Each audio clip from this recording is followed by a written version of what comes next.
Halo Sobat Denok Ayu semua, terima kasih karena masih setia menunggu video-video terbaru dari Denok Ayu Novel. Jangan pernah lupa ya untuk selalu subscribe, like, and comment, agar Denok semakin semangat upload videonya. Bab 1092 Hukum Mati. Davis Dao meninggal, dan meninggal dengan sangat tragis, bahkan tubuhnya dibom menjadi ampas. Semua orang di tempat itu tercengang. Adegan daging dan darah yang berterbangan di langit benar-benar mencengangkan. Davis Dao mati begitu saja. Penonton masih belum bisa menerima kenyataan ini. Dari lubuk hati yang terdalam, mereka tidak ingin Dimas Wu menang. Mereka sangat berharap ini hanya ilusi. Semua orang tercengang. Bahkan pangeran ketiga mengurangi tatapannya yang santai dan menjadi serius. Ia sedikit menyipitkan matanya, memeras cahaya tajam dari matanya, dan menatap Dimas Wu dengan saksama. Saat ini, di matanya yang menatap Dimas Wu, tidak ada iagi penghinaan yang dia miliki sebelumnya. Ekspresi Dreamy Du juga sedikit berubah saat ini. Dia memandang Dimas Wu semakin panas, dan perasaan sayang menjadi semakin kuat. Saat penonton menyaksikan, Dimas Wu perlahan mendarat dari kehampaan dan mendarat di depan semua orang. Dia berdiri tegak di lantai dan sehalaman, menatap tajam ke arah orang-orang yang hadir, dan berkata dengan dingin, "Siapa iagi yang ingin membunuhku?" Nada suara Dimas Wu dingin dan mendominasi, dan auranya berkembang, dan aura iblis yang kejam memenuhi seluruh kehampaan. Para pangeran dan putri bangsawan itu sudah tidak bisa lagi memandang rendah Dimas Wu seperti dulu. Mereka semua berdiri satu persatu, dan tidak berdiri dengan bangga. Dihadapkan pada tantangan Dimas Wu, semua orang terdiam. Tingkat bela diri Davis Dao adalah tingkat master ketiga, tetapi nilai kekuatan tempur sebenarnya pasti lebih dari itu. Lahir dalam keluarga Dao, dengan bakat luar biasa, ilmu pedang magis, dan pengalaman bertempur yang sangat banyak. Dapat dikatakan meskipun dia tingkat ketiga, dia sudah bisa dikatakan tingkat keempat. Kali ini, mereka benar-benar menyadari bahwa pria yang dipilih, Dreamy Du, benar-benar luar biasa. Di saat yang sama, mereka juga paham bahwa di atas langit masih ada langit, di atas orang kuat ada yang lebih kuat. Kenapa kalian terdiam? Dimas Wu melihat tidak ada yang berbicara, dia tidak bisa menahan diri untuk tidak berbicara iagi, mengejek dengan acuh tak acuh. Ketika berbicara, aura iblis Dimas Wu terungkap sepenuhnya. Dia mengabaikan semua makhluk hidup, seperti raja terkuat. Wajah para pangeran dan putri yang hadir berangsur-angsur menjadi jelek. Meskipun Dimas Wu memang sangat kuat, dia juga terlalu merajalela. Dia bahkan tidak memandang mereka, para pangeran dan putri yang superior, bahkan agresif, seolah memaksa mereka menundukkan kepala untuk meminta maaf kepada orang luar ini. Namamu Dimas Wu. Hari ini, pangeran ketiga secara khusus mengadakan jamuan makan untuk kalian. Karena pertarungan hidup dan matimu dengan Davis Dao telah berakhir, mengapa tidak duduk dan mengobrol baik-baik? Saat para penonton terdiam, seorang pria dengan alis tebal dari tingkat master keempat tiba-tiba angkat bicara. Laki-laki dengan alis tebal ini telah berdiri di belakang pangeran ketiga, yang jelas merupakan orang pangeran ketiga, dan statusnya tidak rendah, cukup dipercaya oleh pangeran ketiga. Kata-katanya tentu saja menunjukkan niat pangeran ketiga. Pangeran ketiga mempertimbangkan keseluruhan situasi dan ingin menyelesaikan kebuntuan untuk sementara. Dia memberi isyarat kepada pria dengan alis tebal untuk mengatakan kata-kata ini kepada Dimas Wu, bertujuan untuk menstabilkan Dimas Wu dan menghindari para pangeran dan putri yang hadir di tempat kejadian dari kesulitan untuk turun. Dimas Wu mendengarkan pria dengan alis tebal dan tidak bisa menahan ejekan. Kemudian, dia menoleh dan berkata kepada Dreamy Du di sampingnya, dia mengatakan perjamuan ini untuk kita, apakah kamu percaya? Tentunya, Dimas Wu tidak ingin membuat klaim palsu dengan kelompok orang ini. Ia ingin mengungkap kebenaran perjamuan ini di depan umum dan mengekspos kebenaran dari kelompok orang tersebut. Mungkin, mereka memperlakukan kita sebagai orang bodoh, kata Dreamy Du dengan senyum kecil, meringkuk mulutnya. Dimas Wu mengalihkan pandangannya dan menatap pria dengan alis tebal itu. Dia menjauh dan berjalan dengan ganas. Energi iblis di tubuhnya dilepaskan dengan keras, dan dia sangat kuat. Saat dia berjalan, dia berkata dengan dingin, "Kamu benar-benar berpikir kita seperti orang bodoh. Apakah itu sama bodohnya?" Setiap langkah Dimas Wu sangat berat. Dia menginjak tanah, dan batu tulis di tanah langsung hancur. Setiap dia menginjak, jejak kaki yang dalam terbakar. Pada saat yang sama, energi iblis di tubuh Dimas Wu itu adalah juga semakin mendominasi, dan ada momentum yang kuat antara langit dan bumi. Di bawah tekanan yang kuat ini, orang dengan tingkat kultivasi lemah hanya merasa sesak napas. Lelaki dengan alis tebal itu melihat Dimas Wu hendak pamer kekuatannya, dan ekspresinya menjadi sangat jelek. Dia sudah sangat sopan, tapi Dimas Wu tidak tahu apa itu. Dia tidak mau menjual pangeran ketiga. Wajah dan ingin membuat masalah, laki-laki dengan alis tebal itu mau tidak mau melahirkan amarah yang menggelinding. Dengan langkah Dimas Wu yang semakin ketat, suasana di tempat itu semakin menyedihkan. Tiba-tiba, baru mendengar suara dentang yang tajam. Ekspresi pangeran ketiga menjadi dingin dan tegas dan kembali meletakkan gelas wine perunggu di tangannya di atas meja.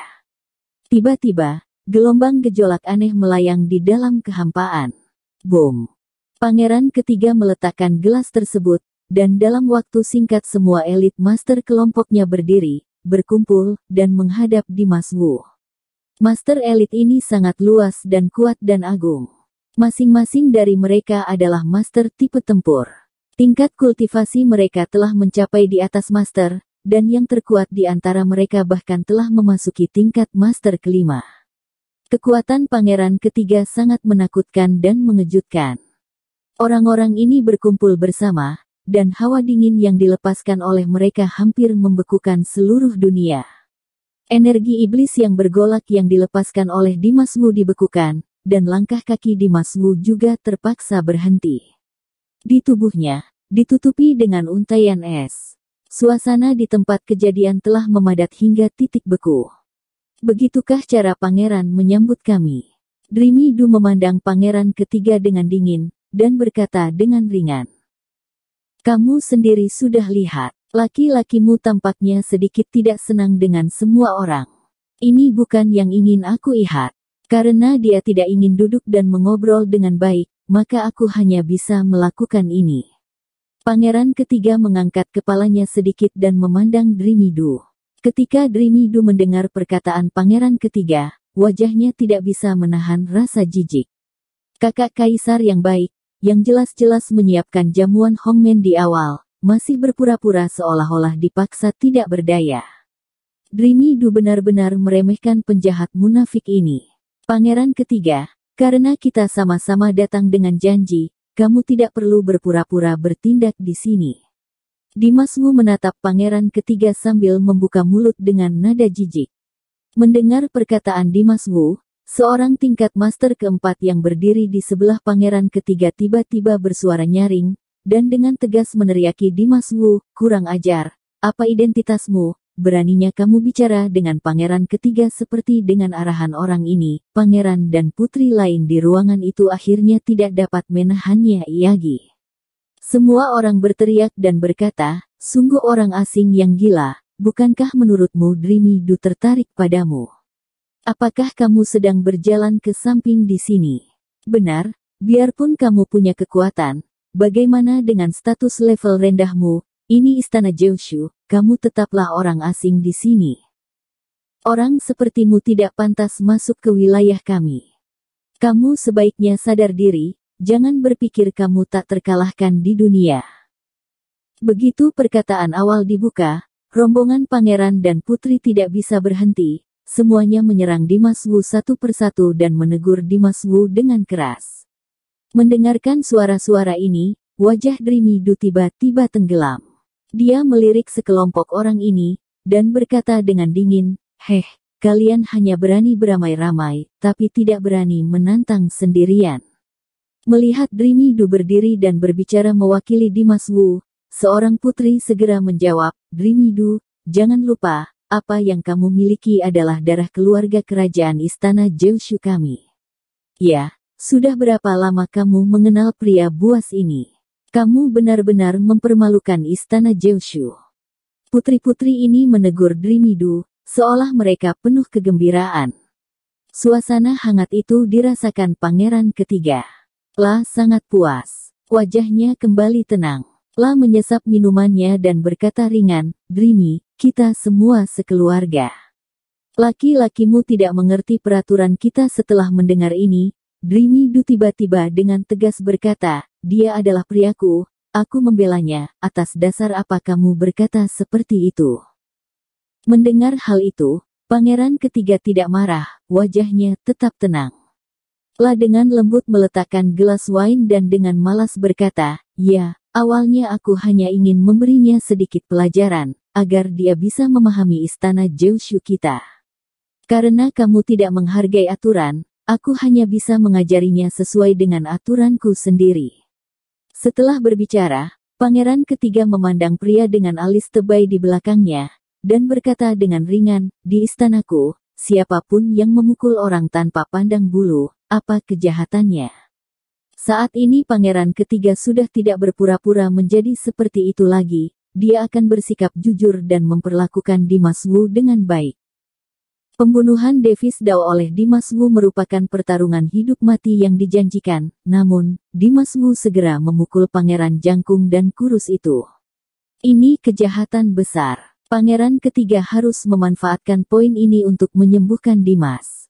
Kejahatan Wu. Pria dengan alis tebal yang berdiri di samping segera menjawab dengan tegas, memukul dan memukuli pangeran. Pelanggar berikut adalah kejahatan tidak hormat, dan mereka harus dieksekusi di tempat. Dipenggal di tempat. Mendengar kata-kata itu, mata Dreamy-do melotot tajam, hingga kini tak disadari pangeran ketiga secara khusus mengajak Dimas Wu untuk tidak sekadar memberi pelajaran Dimas Wu, melainkan mencabut nyawa Dimas Wu. Kedatangan Davis Dao pasti rencana pangeran ketiga. Jika Dimas Wu tewas dalam pertarungan hidup mati Davis Dao, pangeran ketiga bisa langsung memanfaatkan keuntungan dari pihak lain. Namun jika Dimas Wu mengalahkan Davis Dao, maka pangeran ketiga akan melakukan segalanya untuk bisa membunuh Dimas Wu di sini. Meski Dimas Wu tidak menyerang duluan, pangeran ketiga pasti akan menemukan kejahatan yang tidak beralasan untuk memvonis kematian Dimas Wu. Dreamy-do menatap pangeran ketiga dengan marah, dan berkata dengan dingin, Miguel-do, apakah kamu benar-benar ingin melakukan hal seperti ini? Pangeran ketiga tidak mengubah mukanya, dan berkata pelan, ini istanaku. Aku punya aturan. Laki-lakimu yang melakukannya lebih dulu. Jika aku tidak mengikuti aturan istana dan menghukumnya, aku takut akan sulit meyakinkan publik. Sambil berkata, mata pangeran ketiga dingin, dan dengan tegas ia berkata kepada para elit empu yang siap masuk ke istananya, kalian juga sudah mendengar aturan istana. Sekarang Dimas Wu sudah melanggar aturan istana, lakukan apa yang harus kalian lakukan. Master elit mendapat perintah tersebut, segera menunjukkan sosoknya, dan menyerang dengan cepat. Dalam sekejap mereka mengepung rombongan dan rombongan Dimas Wu. Pada saat ini, mereka semua meledak dengan nafas sedingin es, dan udara dingin yang kuat memenuhi penonton, menyebabkan suhu adegan turun tajam. Dimas Wu bahkan lebih dalam diselimuti udara dingin, seolah-olah dia telah jatuh ke dalam gua es. Ketika para pangeran dan putri yang menonton pertunjukan melihat hal ini, mereka langsung tersenyum penuh kemenangan. Mereka memandang Dimas Wu seolah-olah sedang melihat orang mati. Wajah Dreamy-do semakin cemberut. La menatap pangeran ketiga dan berkata dengan dingin, Miguel-do, dia pria yang aku pilih untuk masuk istana Bingshen. Jika kamu berani melukainya, apa kamu tidak takut disalahkan oleh ayah? Dreamy-do tidak bisa melihat Dimas Wu mati di sini, dia harus menghentikan pangeran ketiga. Pangeran ketiga mendengar kata-kata itu, namun ia berkata dengan acuh tak acuh, menurutmu apakah ayah benar-benar akan menyalahkanku atas orang asing yang tidak disukainya? La menyetujui pertarungan hidup dan mati Davis Dao, bukankah ia hanya ingin meminjam tangan Davis Dao untuk menyingkirkan Dimas Wu? Ketika Dreamy-do mendengar ini, Ekspresinya tiba-tiba membeku. Jantungnya serasa dipukul keras dengan palu yang berat. Istana Jeushu ini, dari ayahnya hingga penjaga distrik, semua ingin Dimas Wu mati. Keadaan Dimas Wu sebenarnya jauh lebih sulit dari yang dia pikirkan. Dreamy, jangan banyak beromong kosong dengan mereka lagi. Dimas Wu yang dikelilingi para elit tiba-tiba angkat bicara dan berkata ringan kepada Dreamy Du. Setelah dia selesai berbicara, dia meledak dengan momentum besar dan matanya seperti laser. Dia mengamati para master elit yang mengelilinginya, dan berkata dengan getir, "Jangan buang waktu, ayo majulah bersama." Bersambung. Terima kasih sahabat Denok yang sudah mendengarkan video ini. Jangan lupa like, komen, and subscribe ya. Terima kasih.